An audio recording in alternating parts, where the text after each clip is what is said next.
Hey, Shalom, King. Hey,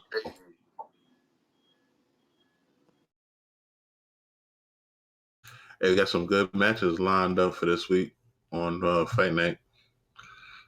Okay, cool. We got it every night or just one night a week? One night a week, Thursdays. Got Okay, cool, yeah, cool. the three lined up. We're gonna do a run through and everything, so you'll get all the information before it's set up. I know it'd be like a wild time. I know you're over there, but maybe you could like listen in. Some night we got some good ones coming up. Con. For everyone who's just coming in, welcome to the room. Continue to ping. We're gonna get started here in a few minutes, so the replays are on. To see some, one of the rooms started from this morning. Kosher Brush is still going on, but we're gonna go ahead and bring this out. So it appears another room is going on as well, but in any event, we're gonna keep it moving and bring out this word. So continue to ping. We're gonna start it here in a few minutes. The water.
Shalom. Welcome to the room.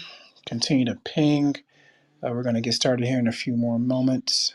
Just giving some people time to get into the room. The water.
We can go ahead and get started. So, I don't want to hold people up too much. So, you gonna play that intro, Kingman? Kind of got you. Go ahead.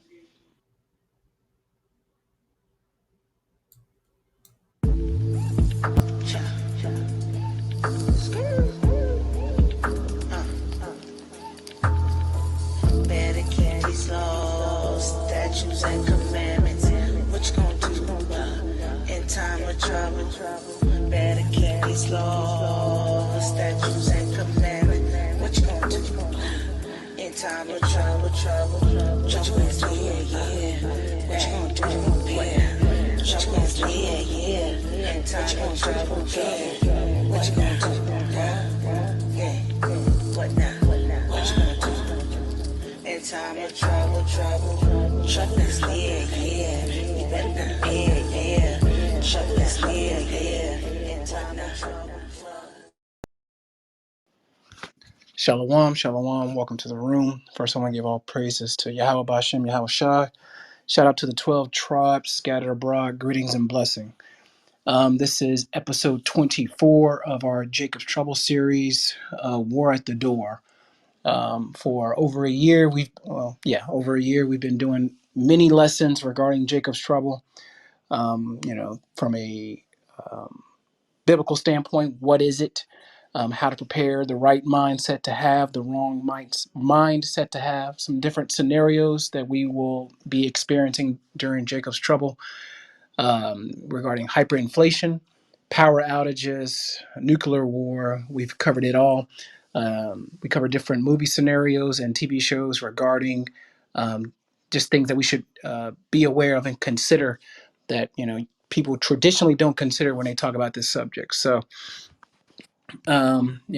this is episode 24 of this series. So the reason for this one, I know we've covered quite a few lessons regarding I guess World War III or things like that, but given the recent escalations with the US and China, things can get out of hand fairly quickly. So the on today's news, we covered a good amount regarding the situation in Taiwan, China, and the U.S. And this will not be anything like Ukraine, and I'll explain why as we go through the lesson. So for this one, I just want to give a refresher because, considering those events, it could get out of hand fairly quickly. So with that being said, first, you want to make sure you take inventory. It's more of a refresher. So this is not really anything new, but still.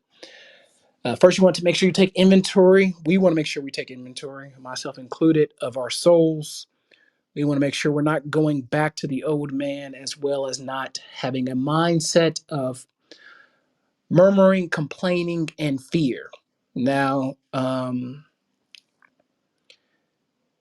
when I say complaining, complain, yeah, you should complain about the wickedness going on. You should complain to the Most High about the oppression going on, but just you're complaining about, the things most humans complain about, So, part of that inventory is when you want to make sure that you fasted and, you're fasting and praying while memorizing scriptures that encourage and comfort you.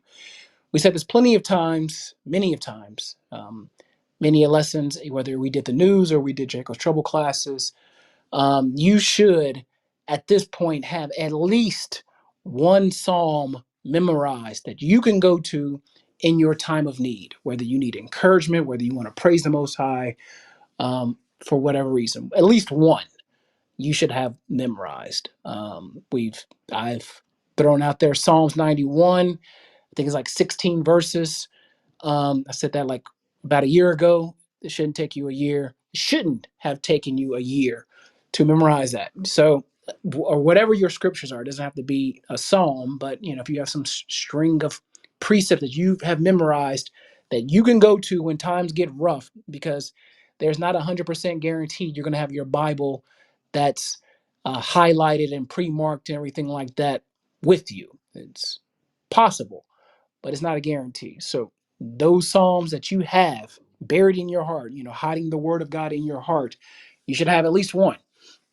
So if nothing kicks off tomorrow or anything like that, you probably need to get on that. So now we've covered several lessons dealing with the right mindset to have as well as the wrong mindset to have. And, I've said this many times and it remains true, but teaching needs to be repeated until learning takes place. that you cannot have fear and faith occupy the same place in our hearts, in your hearts, at the same time. It's impossible, physically impossible. But by your faith and works is the most important thing. Um, but by your faith and works in the Most High is the most important thing that will get you through this time. This is 2nd Ezra chapter 16, verse 74 through 76. O hear ye, my beloved, saith the Lord. Behold, the days of trouble are at hand, but I will deliver you from the same. Be ye not afraid, neither doubt, for God is your guide, and the guide of them who keep my commandments and precepts, saith the Lord God. Let not your sins weigh you down, and let not your iniquities lift up themselves. This is 2nd Ezra chapter 16, verse 67.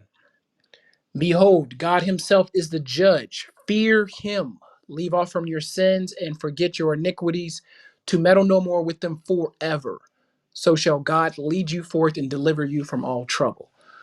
So the prerequisites to being delivered from all trouble, not some, not a few, but all, is to leave off our sins, forget them. Like, we're not remembering the good old days. We're not meddling with them. We're not, petting and playing with those old sins, but meddle with them no more forever. Then we shall be led forth and be delivered. So having the faith that, Most High requires this in order for him to deliver me, I've, in my integrity or best of my ability, I have done that, and I have faith, and I've kept his commandments to the best of my ability, and I have faith that he's going to deliver me, and I do not fear, the Most High is going to do what he said he's going to do. So the spirit is most important. If you had limited finances or limited,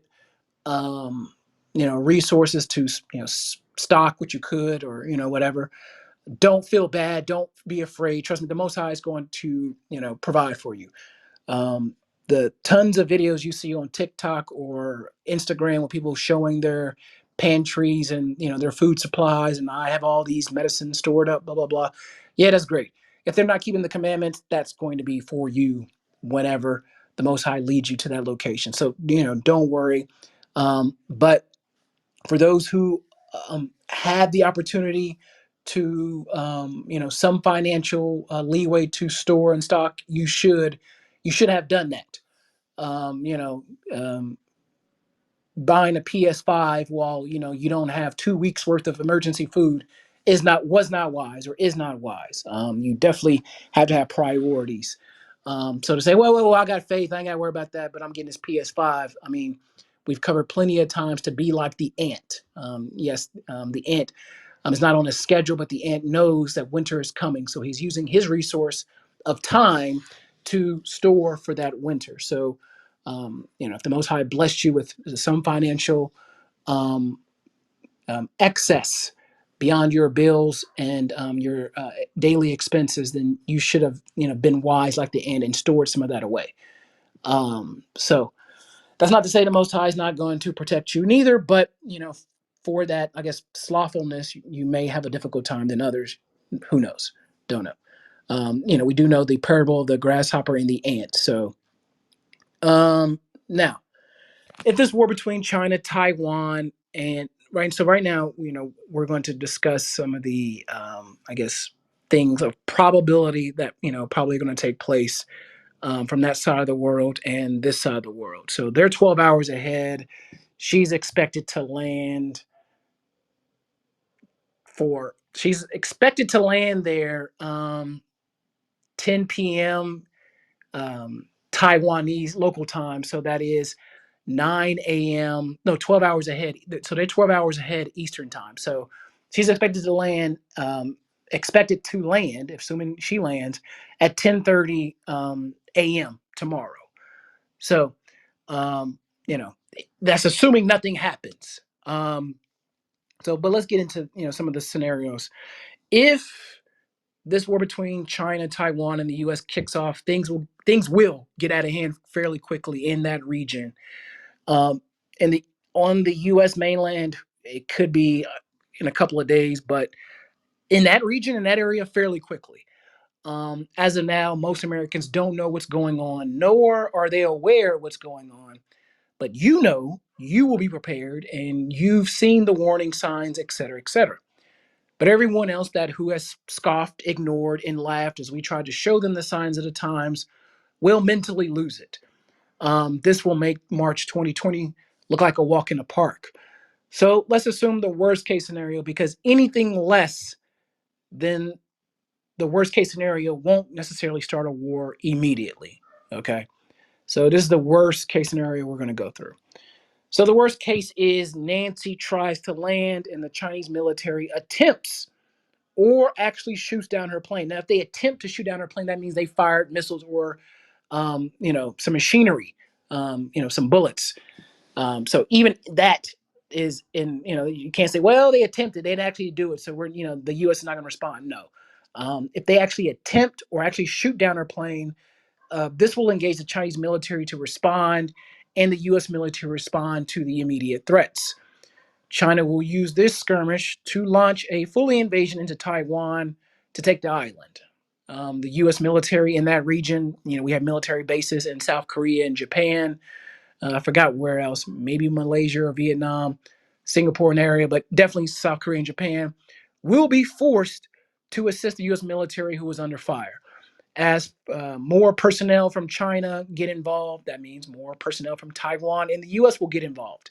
And it's going to escalate further into chaos. So just imagine two people are fighting, and then the friends of those two people join in, and then more friends join in to back up the other friends. You've gone from two people fighting to a Royal Rumble. Okay, so this has the potential to reach the mainland in a matter of days. In the worst case scenario, if they shoot down her plane, the U.S. has no choice but to declare war on China. There is no politician in office that will survive a midterm election going against declaring war on China if a Democratic Speaker of the House is killed. It's not going to happen. There's no way they can walk this back or talk their way out of this if her plane goes down. If the plane goes down and she lives and she's injured, there's still no way that any American would say, no, we need to give them more time to get. No, absolutely not. If this was, the Trump administration, it'd be divided. Democrats say he shouldn't have went there. They, 50-50, blah, blah, blah. Oh, it's Trump. He's dead anyway. No one cared. It'd be that whole house divided. But in a Democratic situation with a Democratic Speaker of the House, where unfortunately most of our people who are in this political arena, who are engaged in this political arena, will say no, you got to do something because they attacked Nancy Pelosi, and of course the Republicans will say, yeah, we got to do something because they attacked an American, and I got stocks in Raytheon and Lockheed Martin, so we need to go to. It's going to happen. Ukraine is different, and because no American politician has been killed, nor were or are any U.S. military inside of Ukraine. So that's what makes it different between Ukraine and this Taiwan situation. So once the war starts, it's highly possible. It's not highly possible. It's damn near certain. I'm going with 90% because if that scenario plays out close to what I've just gave, it's going to hit the mainland. I mean, it just is. So once war hits the mainland, because China's not going to let the American military just bomb their cities. They're not going to do that. Prophecy does not speak of that. So, when you have, those two things going for you, China's not, any of these Middle Eastern countries or African nations that just let the U.S. just bomb them, the kingdom come. That's not going to happen. So the war is going to hit on the mainland. Um, you know, Strategically, probably the West Coast. I mean, China's right there. That's probably where it's going to start. They have hypersonics too, so I'm not sure if they would hit any East Coast targets. Russia may get involved, but let's just assume. Even this is the worst case scenario. Still, it can get exponentially worse if Russia, Iran, and North Korea get involved at this moment. But let's just go with China. So the West Coast is probably going to be targets. The first targets. You have Guam, Japan. When I say West Coast, anything west or east of China, which you're going into the west of the United States. You know, the military base in Japan, the U.S. military base, um, Guam, Hawaii, places like that. Your western major cities, where emphasis where military installations are. Okay, so they're not, again, they're not going to just blow up Disneyland for the sake of blowing up Disneyland. They will eventually, but their first priority is Alaska. Can't forget Alaska. Any military installation that could potentially have do a counterattack. So the military bases will get first. So if you are in a small town, at this point, don't fear, don't worry. The Most High's got you. We're talking months when we were talking about moving or doing that. Still can do it, but if the worst case scenario does not happen, you still want to be prayed about that. If the Most High wants you to leave that area, if He doesn't, that means He's going to protect you. So no need to worry. But the military bases will be the first, the priority targets. Not to say, Disneyland, that would be a great target to attack, or Sesame Street Land, or whatever that place is. That can go too. Throw them on the list, sure, why not? But military installations will be the first place. Okay. So once war hits the mainland, the first 24 to 72 hours will be crucial to survival. So these are the things that you should do in the first 24 to 72 hours. Okay. Number one, well, this should be done before then, but this can go with it. Establish communication. Make plans. If you haven't done that already, there was, I think it was in 2020 when the U.S. seized that Iranian tanker, and they were going to bring it to Houston, and I was like, that's stupid. I mean, Iran, you don't know what's in that tanker, blah, blah, blah.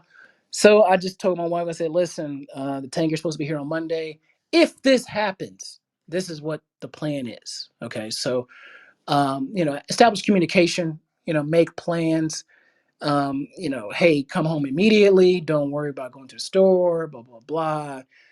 Make sure the plans are clear and simple. I mean, uncertainty breeds confusion, and having confusion in a time like this is one of the things you do not want to do. So have a plan before all hell breaks loose.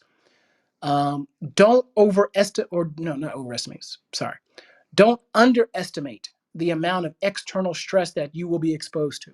Okay, you should have eternal peace after all the scriptures we've gone through during this Jacob's Trouble class, all the Psalms we done went through, the precepts that the Most High is going to protect us, no need to worry. He keeps saying over and over, fear not, be ye not afraid, you know, et cetera, et cetera. So you will have external peace if you're being obedient to the scriptures. But the external panic will shake you if you are not firm.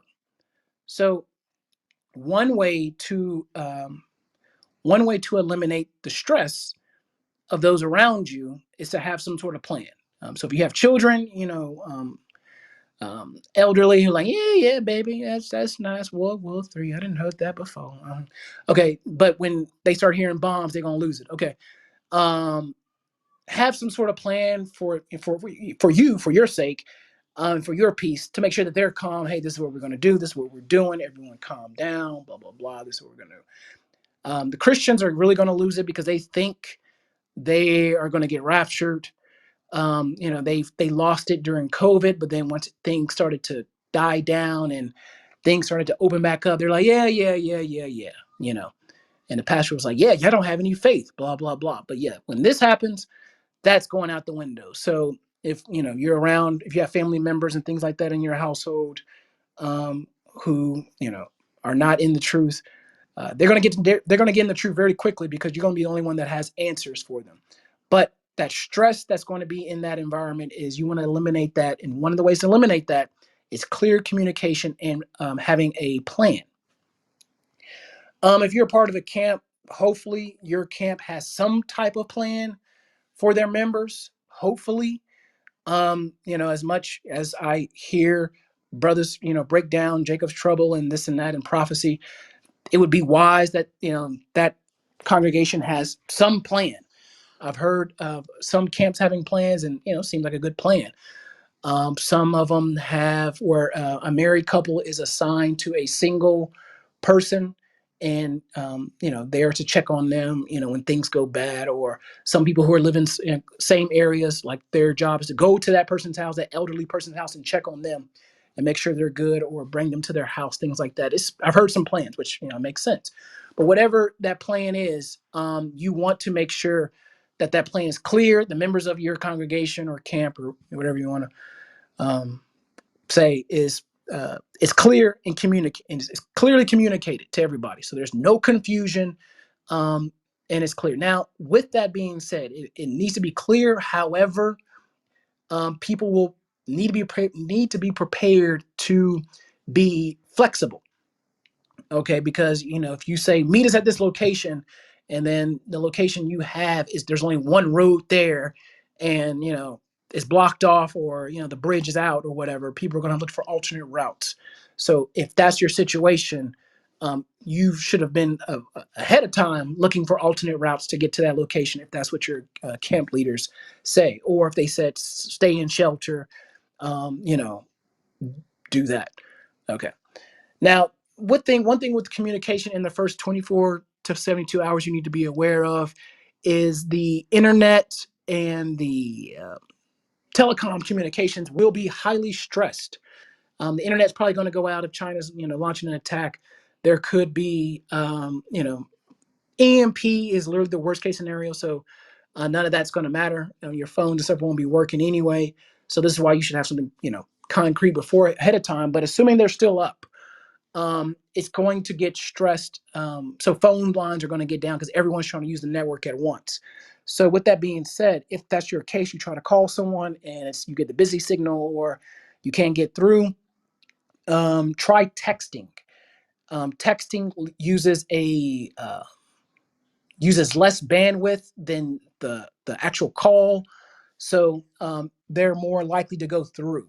It might be delayed, but it's probably going to go through. So in that text, it would be wise to draft it out now as far as your plan. Hey, come home, this and that, blah blah blah. But trying to text back and forth, one sentence or one phrase at a time, like we normally do, is not going to be beneficial because it's going to get delayed, and at some point it's going to go off. So have that, type up your pre-drafted script or whatever, as far as the instruction, things to do ahead of time. But again, if you communicate it ahead of time, you really won't need to do that. But that's more for the people who are like, yeah, but they're still a part of your household, or you're still responsible for them.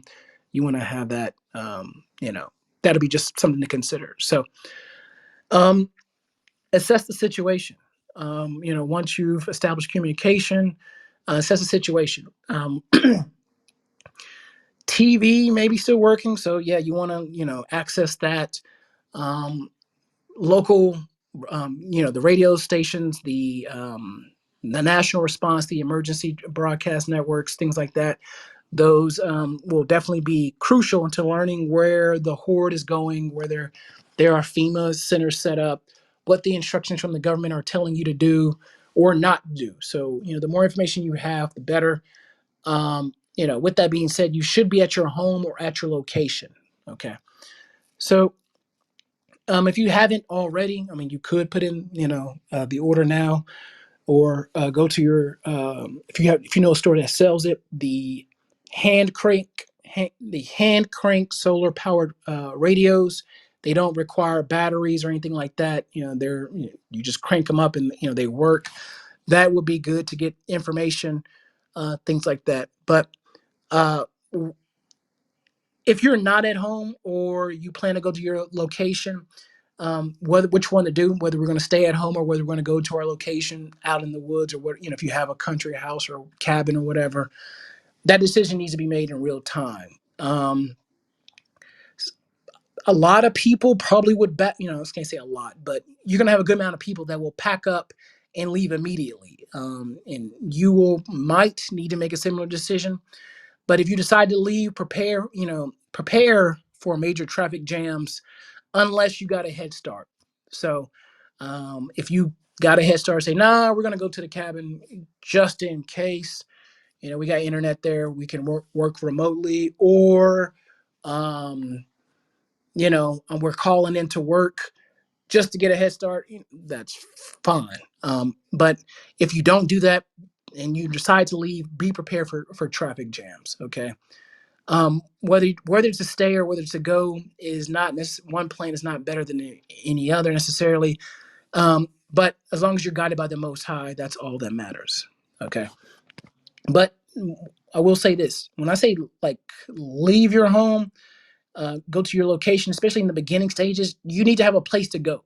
Not just we're just getting in the car and leaving, unless your neighborhood is being mandatory evacuation, or you're being overran, something like that. Like typically this situation would go more for like a flood or a hurricane. Like, no, we got to leave. We're just we're going to our family's house or in the next state over or something like that. So but wherever you are, your home or your secondary location, make sure that that location is secure. So securing your location is your responsibility. 911 is not going to be working. We covered how some cops resigned earlier in the news over, having a black mayor. A lot of cops are going to be resigning. So just get ready for that. But securing your location is your responsibility. The unprepared will get desperate. So, will you help them or will you keep quiet? I can't answer that for you. But no, once you start helping, the word will get out very quickly. And you have to make some, difficult decisions. Talking, I'm saying, Slovakia, taking turns, taking turns, keeping watch at night will be crucial. So, if you don't have several trigger alarms, you should get those. Those will prove useful. Those are typically the battery powered ones that they have in the cell phone stores, or those convenience stores. When you open, it makes the little, it makes the new, like it makes that ding dong, that little noise. Those are battery powered, so they're not connected to a network or anything. We've talked about those, getting some of those in the past. Hopefully, people listened, but keeping turns, or keeping watch at night, or even during the day, because someone else got to be sleeping, will be useful. Will be crucial, if not useful. But no, at some point, eventually, you're going to have to leave your primary location. Plenty of reasons for that. When the Most High is going to tell you when it's time to leave. But just know at some point you will have to leave.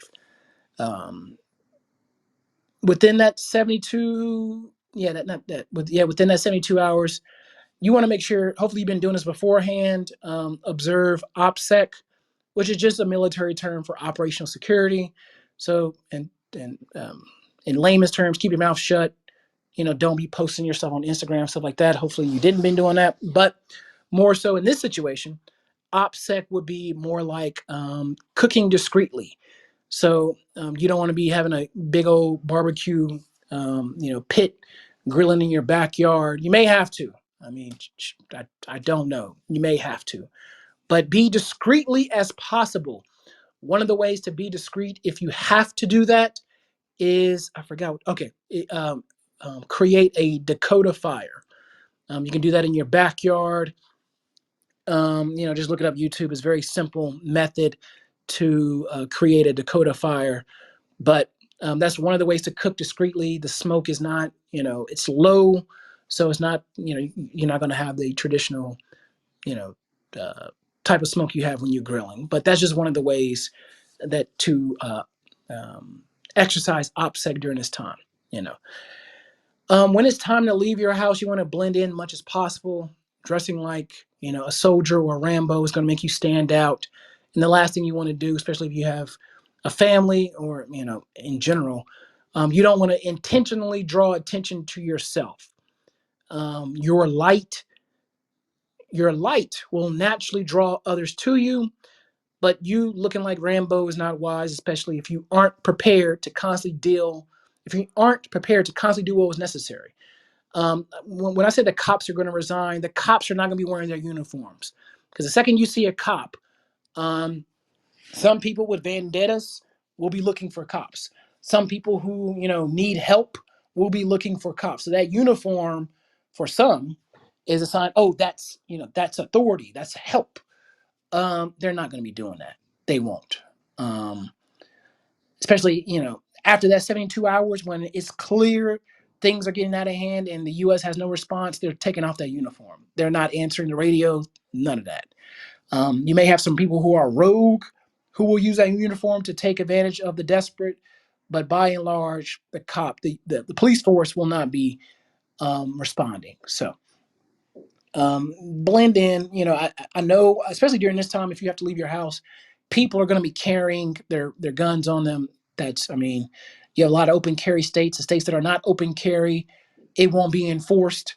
Oh, sir, you have a license for that. That's not going to be enforced. So, we know some of us have, rifles or shotguns that, you're going to have to carry, or have it, have a sling across your body, things like that. So, that's not, what I'm talking about. It's more of the red bandana across your head, and it's just like, this is not, we're not playing war, you know. So, with that being said, don't draw too much attention to yourself. You want to avoid large crowds as humanly possible. Okay. The herd mentality when panic ensues, or the violence, is something that you and your family do not want to be around. Again, the Most High will order our steps and will be with us wherever we go, but we shouldn't be seeking large crowds. I know, we have this safety in numbers type thing, but a bunch of people who are not in the truth, who are hungry, desperate, looking for answers, want help, that's not the type of safety in numbers you want to be with. So now, after the first 24 to 72 hours, you want to plan wherever you are, if you're at home or if you're at your location, um, be prepared to shelter in place for, I would say, at least 2 to 4 weeks. Um, After 2 weeks, the unprepared will have moved on, or will have been dealt with, one way or another. So during that time, you definitely want to be fasting, praying, going over some book knowledge of survival skills, fire making, water purification, first aid, things like that. You want to use that time wisely. I know boredom is going to kick in. So, if you have, and it's going to be hell for parents who have their children addicted to the internet and iPads. It's just going to be hell. Unfortunately, yeah, I'm going to say too much about that. It's going to be hell. So with that, hopefully you bought some coloring books or things to keep them occupied, you know, um, things like that. It's going to be bad.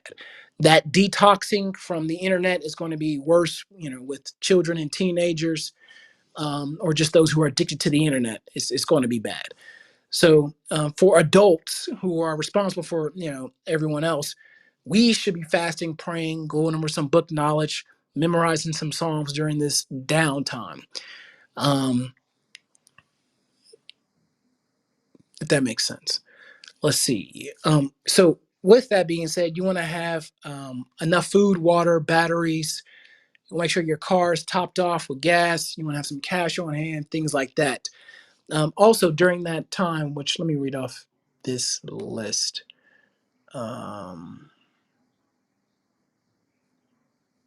Salakia.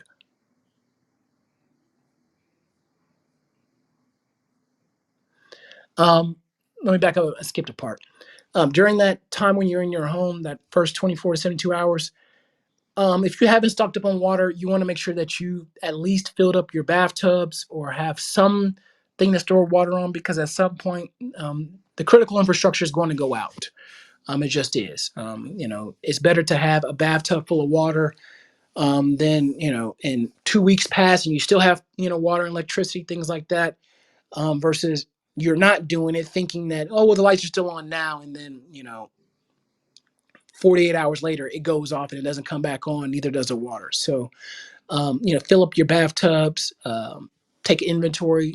We talked about taking inventory of the spirit, but you want to do that as well. So during that 24 hours to 4 weeks, take a second look at your bug out bag. Some people recommend it. We went through bug out bags in this extensively. So, a mid-size, yeah, good bug out bag. You want to have 72 hours of supplies. So that's like 3 days. Some people have 5 days. Um, but whatever it is, during that time, you want to take an inventory of it. Your food, your water, your tarps of making shelter, clothes, any extra underwear or socks you got in there. You should have been done that. But if you're confident that I'm not touching that bag because once I open it, it gets difficult to unpack and repack. I've been there. That's fine, but you want to take an account of things like that if you have it. So that's just one of the ways to use that time wisely. Within that bag, you want to make sure you have food, water, your shelter, your clothing, light, ways to make fire, communication if you have your walkie talkies, some multi tools, things like that. Okay.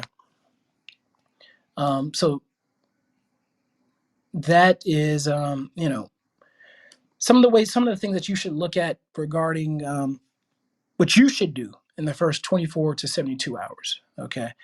Now, society, those who are unprepared, um, within that first, I say within the first hour, there will be mass rioting, looting. Stocks and crypto will tank, like stocks were tanking today. There can be fights at the gas station, long lines wherever you go. ATMs may or may not be working. If the internet goes down, um, it's going to get well. People are just going to be looting. People are not going to be waiting in line.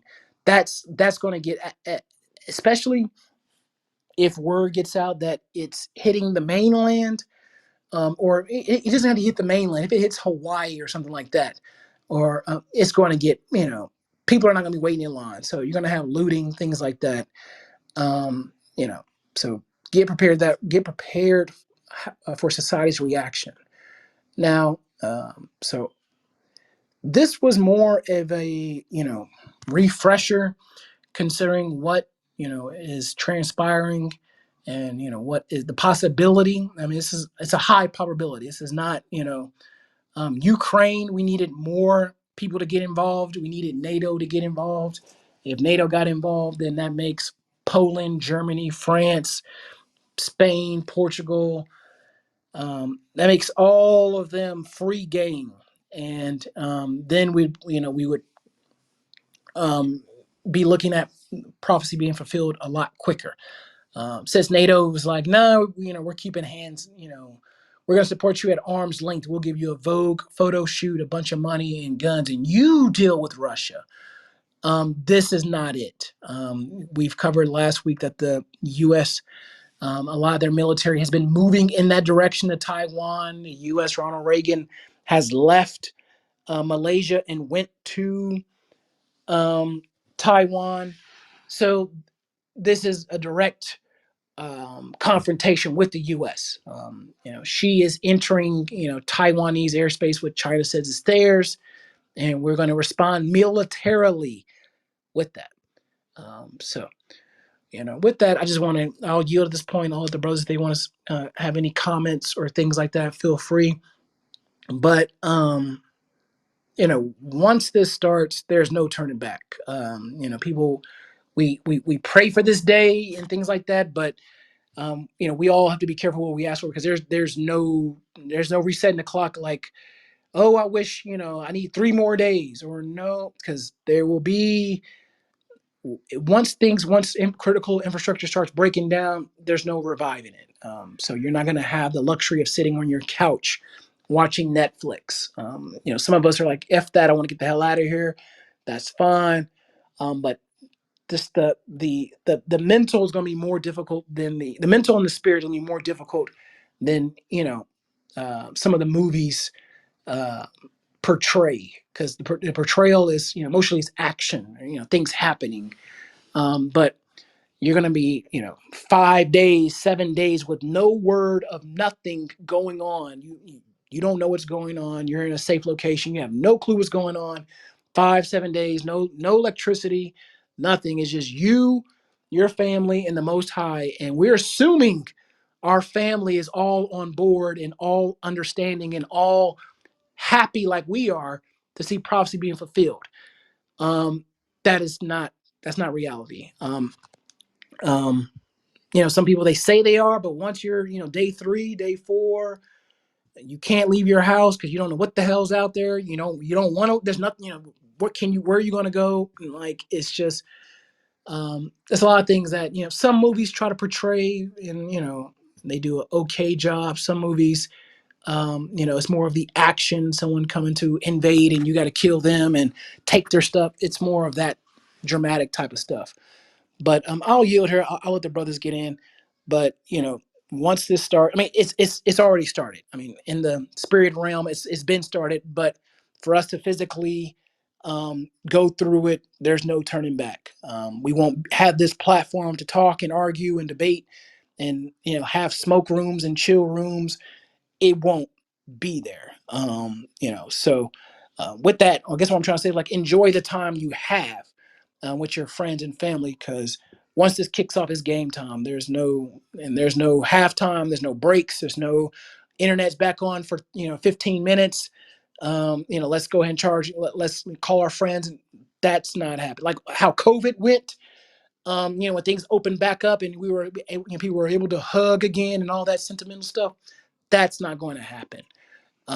So the next stop after this is Babylon burning, the wilderness, the kingdom. It's that. So get ready for that, because even our ancestors, when we were in Egypt, we were crying out to the Most High to deliver us. We hate Egypt, deliver us. And then when he did, there was a lot of complaining in the wilderness. So, you wanted to get under from the hand of the Egyptians, but when he delivered you and said, hey, you don't have to clock in anymore. I just need you to sit here for 3 weeks while I, destroy your enemies. Don't worry about what's going on. Stay in your house, you and your family. You should be reading the Bible and praying and fasting anyway, praising the Most High. But, you'll start complaining. Like, what's going on? Like, I'm tired of this. Like, well, we've seen it before of our ancestors complaining after the Most High delivered us, wanting to go back, wanting that old life back. But once this starts, there's no turning back. So we have history as a guide to see what not to do. So with that, I'll yield. King Ben, Jake, or Mike, if you want to get in there, or if any brothers want to come on stage, bring us some precepts or anything like that, feel free. But I yield. Or if there's any questions, feel free to ask them.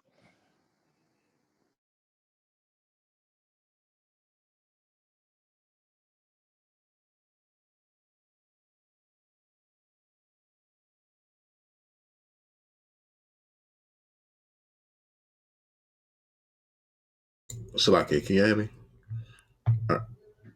Khan. Okay, Con. I was trying to get to my mic. Yeah, man, I think definitely a good recap. We don't know how this is going to play out. I mean, I know we pray how this may play out, but we don't know. And I'm cautiously optimistic. With everything that we see that the Most High is doing right now. Of course, I'm every day, man. I'm watching. When I get the chance in my spare time, I'm watching prepper classes and just prepper rooms, and I'm watching Esau to a certain extent. Esau is the Most High trained him, or gave him the spirit of war, as well as being a hunter. So I have looked at those traits of Esau, just of how to prepare. I believe it's let me find it real quick. I had a couple precepts I wanted, but mainly this one. I believe it's Second Esdras. Bear with me.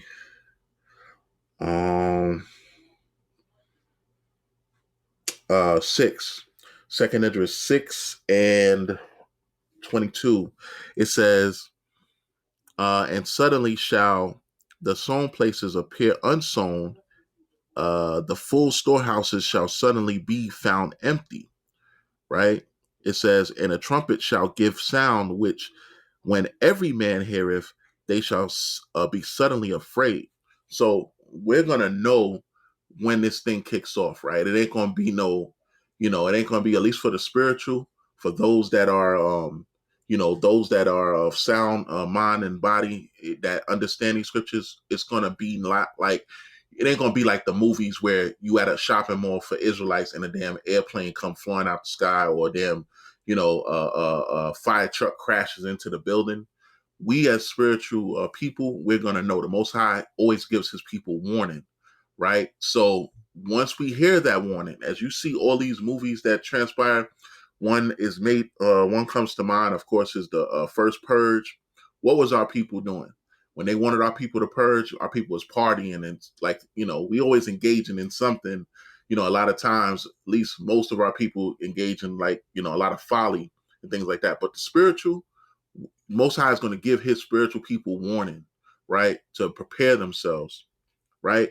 And in His precept, it says, the storehouses the sown places shall suddenly be unsown, and the full storehouses shall suddenly be found empty, right? Right. My understanding on that is that, you see a lot of these preppers, you see a lot of these people that are preparing, right? It's not going to serve them any good, right? All of these Edomites look at Kentucky right now. Kentucky is a big state of, people that are planning for what's to happen in this damn place. And you see the Most High, where a place, those farms are suffering through drought and all these different things, places that need water, He sent all the damn water there, right? These are towns of people full of preppers. This is where a lot of these videos come from.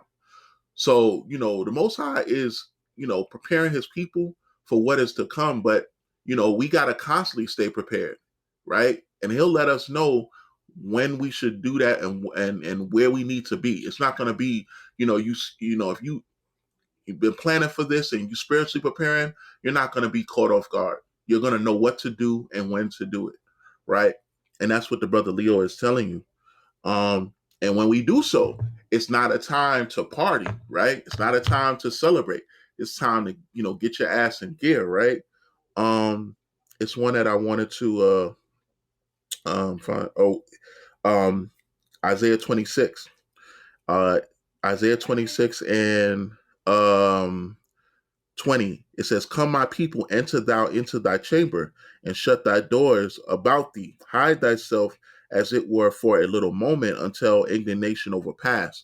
So that's going to be that notice of where we need to get around Israelites, get into the place that we need to be, and get away from these damn Edomites in our neighborhoods. If you have a congregation, that'll be the place you go to. If you have people that are connected to that congregation, those will be the people you want to be around in preparation in that time, right? One more precept that I had is that Isaiah 19 and 19. And this is, talking about, the damn thing kicking off, right? All hell breaking loose, right? And we know what's happening because we see these wars that's brewing up, and it's of their own people, right? This is not like, we thinking of Taiwan and China. You got Ukraine and you got Russia. These are their own people, right? This is Isaiah 19 and started 2. It says, "And I will set Egyptian against Egyptian, and they shall fight every one against his brother, and every one against his neighbor, city against city, and kingdom against kingdom," right? And these are their own people returning.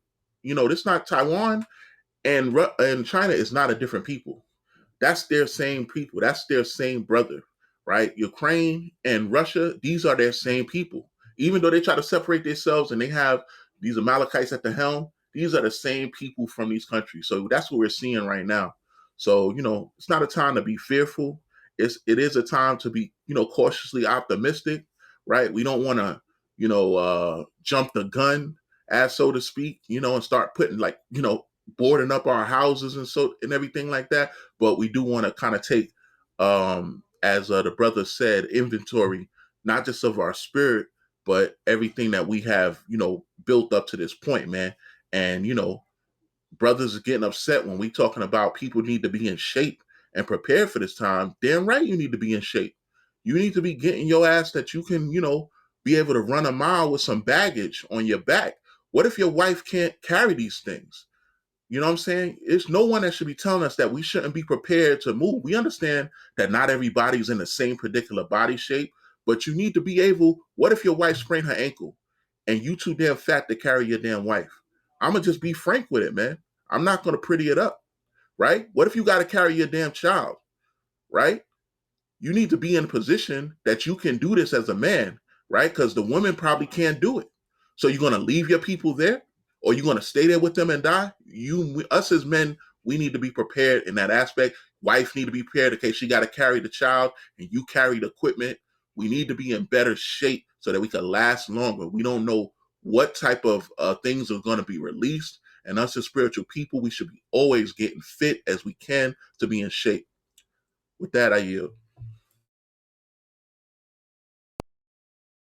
And one thing I want to add, not even carry your wife, but you've had plenty of opportunities to watch YouTube videos on how to, treat a sprained ankle, how to brace a sprained ankle. There's plenty of videos out there. If you can't make it to the hospital, this is how you brace an ankle. But you're too busy watching, NBA finals, or like, yeah, I don't need all that. I got faith in the Most High. But heaven forbid that actually happens and you didn't have the book knowledge to say, well, okay, this is what it looks like. Let's, here's the supplies that I was diligent enough to carry or to pack. So let's, wrap this ankle. That's another thing to add. But let that yield. Any brothers want to else go, feel free. If there's any questions, if you don't want to put the question in the chat, you can DM one of us. We'll read it out loud without reading your name and answer it. But I yield at this point. Con. That's good. Especially on that last point that Leo made. You're the trust in the Most High mantra that people keep using does not mean if you don't train or prepare that the Most High is going to miraculously make things happen for you. You think that the Most High is going to miraculously teach you what plants and herbs are good or harmful to you, or that the Most High is going to miraculously make it able for you to, um, you know, hike with your pack that you've packed on. You've bought the go bag. My wife is, she's going to have a class on how to make your go bag and do your first aid, but you never carried that weight before for a long period of time. You didn't prepare. You didn't prepare your shoes, right, to be able um, to make sure that you have the right insoles, the right type of socks. You never trained your body to be able to handle that type of of of stress, right? You don't know what it's like to hike for so long that the skin on the bottom of your feet separates from the bottom of your feet. You never dealt with anything like that before. To where you have to put moleskin on the bottom of your feet, but you don't know what moleskin is, and you didn't pack that. You didn't think to order that on time before the Amazon website stopped working. It's important for you can trust in the Most High. That's great. But have you done the work to prepare yourself so that the Most High can cover what you're unable to bear yourself? Because on a regular everyday, you're not going to trust the Most High. If you choose not to go to work every day, you choose not to seek out a job, but you're saying you're trusting the Most High to provide all your needs. What makes you think that the Most High is going to provide for you if you're not willing to do the work to acquire those provisions yourself? Um, you know, I can't stress it out enough. If you haven't gone out to learn how to start a fire on your own, you've never done the actual exercise of starting a fire on your own, then you can't expect when the time is come where it's time to perform that you're going to know how to do that on the fly. Especially if you haven't trained and studied on how to do something as simple as starting a fire, or dressing a wound. right? Or being able to endure, I got to go to this part of the state because this is where my other people are, but it's 300 miles away from where I am right now, and all the cars are dead, and they're all stuck on the highway, so there's no driving anywhere. So I got to get my go bag and my, 3-day provisions, and take my family and my children, and we need to start humping 300 miles to get to where my family lives. Um, so make it a thing that you do on a weekly basis with your family, right? On a Sunday or whenever you have time off. Pick a category, whether it's first aid, whether it's hiking, whether it's firearms training, whether it's self defense, whether it's learning how to use a radio and learning how to connect to a repeater, right? Um, doing certain things like that. Try every week to try to prepare yourself, because if we're talking about a possibility of, China starting a world war with America tomorrow, have you done enough preparations before now to be able to prepare you mentally and physically for the time that's going to be ahead of us? I think that that's important. I can't stress that out enough. Um, Sometimes I sound mean to people. Like sometimes people think I'm sounding mean and disrespectful. The way that I try to motivate y'all is kind of like the Marine in me.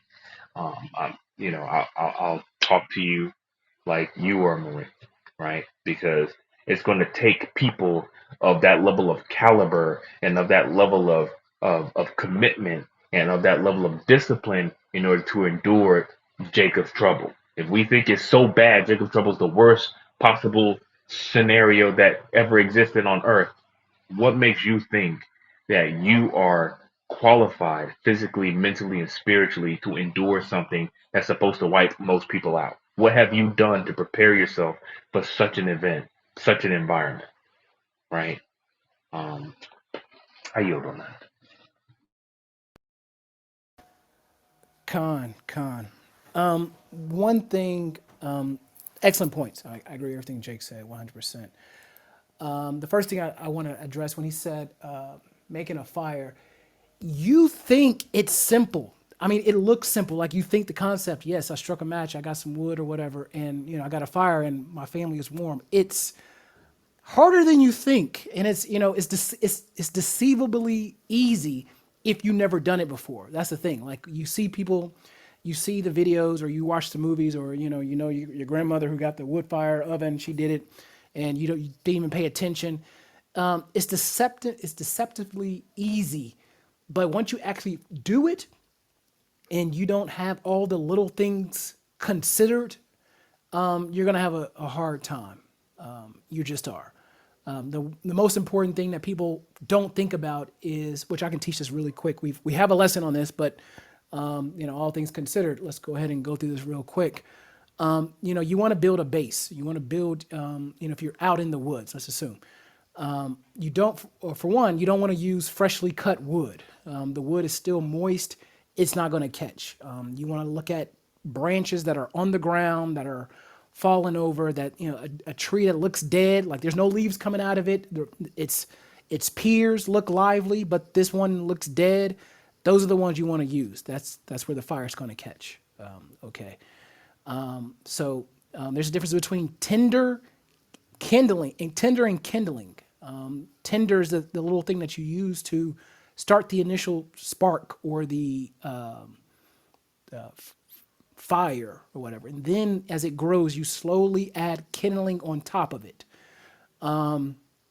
Then you got your fire and things like that. You have your other things around. So one thing to consider is have your tinder. I mean, not your tinder. Your kindling next to you as you get your tinder. Your kindling. Have your kindling next to you as you start your tinder. Okay, so once that get going, you can just easily add it versus running around trying to find something to add to the little spark that you had, or things like that. Or even if you have a lighter, still it needs some type of tinder to catch. It's small things like that that you don't think about. You know, you got your knife on Amazon, but you never looked at it, and you know, come to find out when you're trying to use it, it's not hacking the limbs. That's because it wasn't sharpened. They didn't send you a sharpened knife. They sent you just a knife. So you might want to consider if you have time. Look, if you're looking at knives, go through the reviews and see if it's already sharpened. And if not, then you got to take it somewhere to get sharpened, or you can learn to do it yourself. But things like that is what causes a lot of frustration when people try to start a fire for the first time, not having the right tools and not knowing what tools are needed to start and maintain a fire.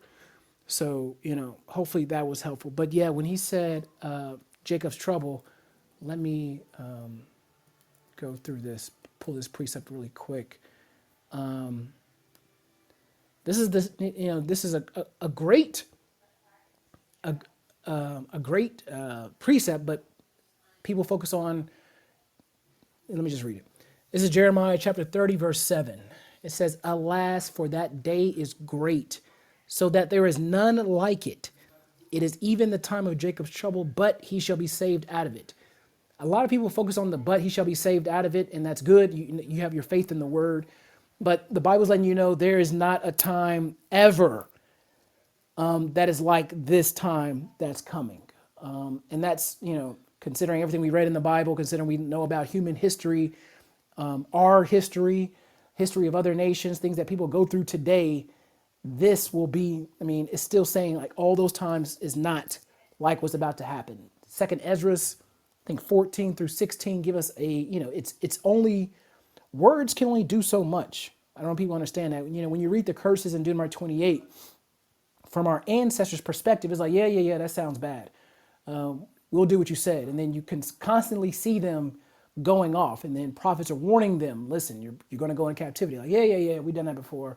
The Most High is going to deliver us. Yeah. But when you study the Arabian slave trade and the transatlantic slave trade, it's like, this shit is horrible. But, words can only do so much, of this is what's going to happen, or these are the things that is going to be allowed to happen to you. So when it says this time is great, or there's no time like that since, man has been on the earth, you got to kind of take that seriously. And I know it's hard. It is. If you Jake, he's been in the military, so you get some perspective of tough times, but for the, American in the first world or second world, and even to some extent, high class of third world countries, it's kind of hard to get into that mindset. The movies can only do so much. Like I said, a lot of that is just drama and action and, triumphant music, but even that is scripted. So, we're all about to get humbled. I know we like to say, I know some of us are like, say, yeah, I'm ready, but we're about to find out. Those preppers, those guys aren't ready. They're not. It sounds great. You got the stuff. You go hunting, things like that. But you going hunting, and that's another thing. A part of the deceptionness of this whole thing is that people think, oh, I'll just go hunting, and get my food. Makarov on Instagram makes it look easy. So yeah, he shoots a deer and he guts it and he eats it. It looks good. It looks easy. That is not easy. And it's definitely not easy when you have, 500,000 people of citizens thinking the same damn thing and going into the woods, making a bunch of noise and competing for a deer. Animals are going to get smart. They're going to go higher up in the woods. They're going to, it's not going to be easy. So, with that, having hungry, irritable, adults and children with you is going to definitely add to the stress of, don't worry, the Most High is going to provide. He very may well do that, and we hope he does for each and one of us. But you have to be, the humility is, like what Jake was saying, I have to take some personal responsibility to say, you know what, I know the Most High's got us, but I want to make sure that with all that is within me and my physical capabilities, I want to make sure that I do my part, not, because the grasshopper said, oh, the Most High is going to provide. That's the grasshopper in the time of winter. Yeah, the Most High's got me. Don't worry about it. But winter comes, so And he's given the grasshopper and the ant the same amount of time and the same amount of resources to store for the time that he ordained. So but yeah, great points. With that, I yield. Mike, is there anything you want to bring out? If not, if there's any questions or any comments from me and the brothers or sisters, feel free. But I yield. Yeah, I just had one more precept just to your point. Daniel 12:1, and it reads, "And at that time shall Michael stand up, the great prince which standeth for the children of thy people, and there shall be a time of trouble, such as never once since there was a nation, even to that same time. And at that time, thy people shall be delivered, every one that shall be found written in the book." So, hey, this is not going to be a good thing. That even those that you know make it, they're going to barely make it. It's not going to be a thing of just people just coasting in and kind of electric sliding in to make it. It's going to even be for those people. We're going to we know that it's not going to just be Michael. It's going to be Yahushua. And we got to pray to be of those people, even be part of that, even be considered to be part of that. But it's not going to be easy, man. This is not like getting jumped into a gang or anything like that. Or this is going to be something that people that have ever been on the planet have never experienced. So yeah, I yield. And with that, to add to the personal responsibility is 2 Ezra 16:40.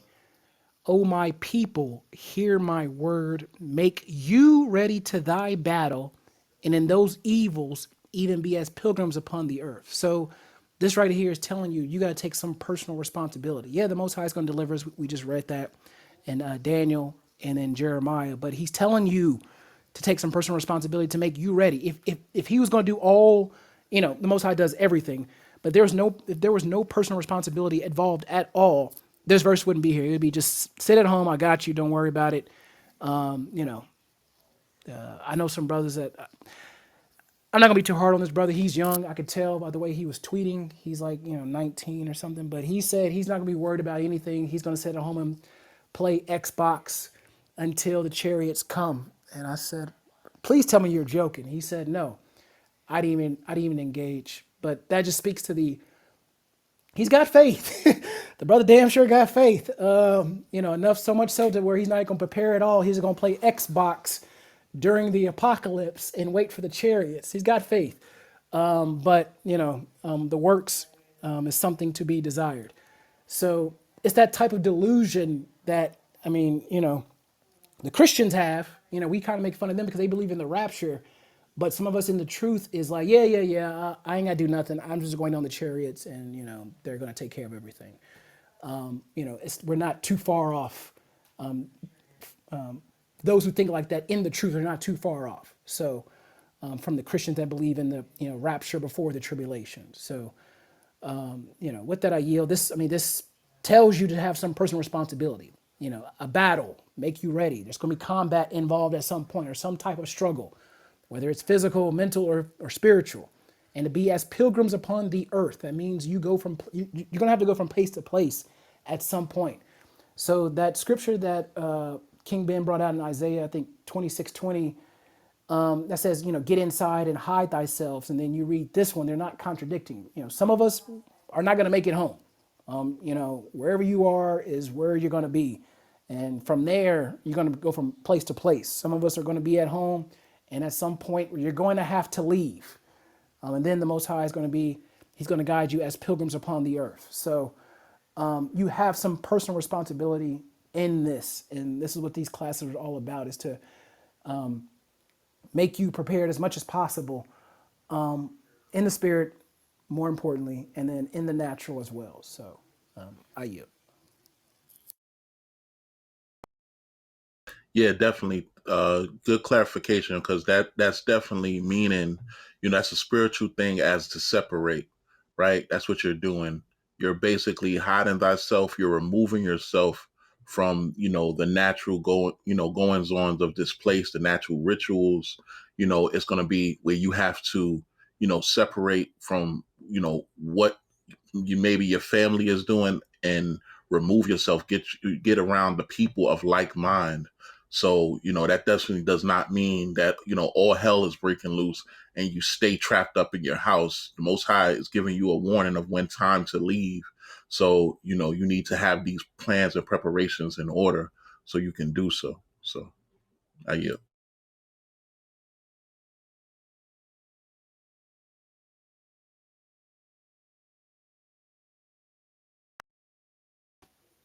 Anyone else before we close out?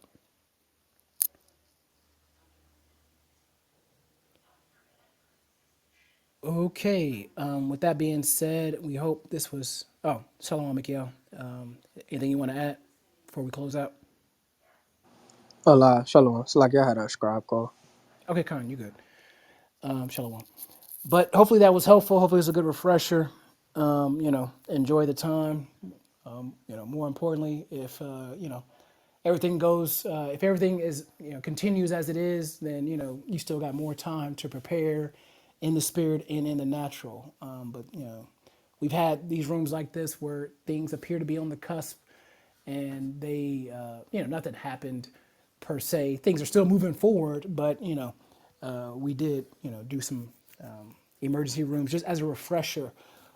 This is just as good as any considering this scenario. But if everything goes as normal, we'll be back at the news tomorrow morning, reporting on any updates, things like that. And if things are not, then we will be executing plans and securing our doing the things that we've all talked about we need to be doing. But if the internet is still up and things like that, yeah, we're going to bring out the news because, as I said, worst case things are going to happen in that area first before things happen within the states. So after that area gets out of hand fairly quickly, then it's going to go to the mainland. Probably not the same day, anything like that. But in any case, the Most High is still He still got us. But if everything remains normal, we'll bring out the news tomorrow, just like we normally do, with updates and things like that. And with that, we say shalom. There's no more questions. So y'all stay blessed. Continue stay in the faith. Continue to love one another. But until then, we will see you tomorrow morning. King Ben, something you want to add? I was just going to take us out. You're off of mute. I can't hear you. No, I said, I was just going to take us out when you're done. Okay, come on. So with that, we say shalom. Thank y'all for coming. Hopefully this was helpful. Hopefully it was a good refresher. The replays are on, so if you came in late, you can listen to it again. But with that, we say shalom and Yahweh speak. Yeah. And time will travel, what you gonna do? Yeah. What now? What you gonna do? And time will travel. Chuck this, yeah. You better not, yeah. Chuck this, yeah. And time will travel.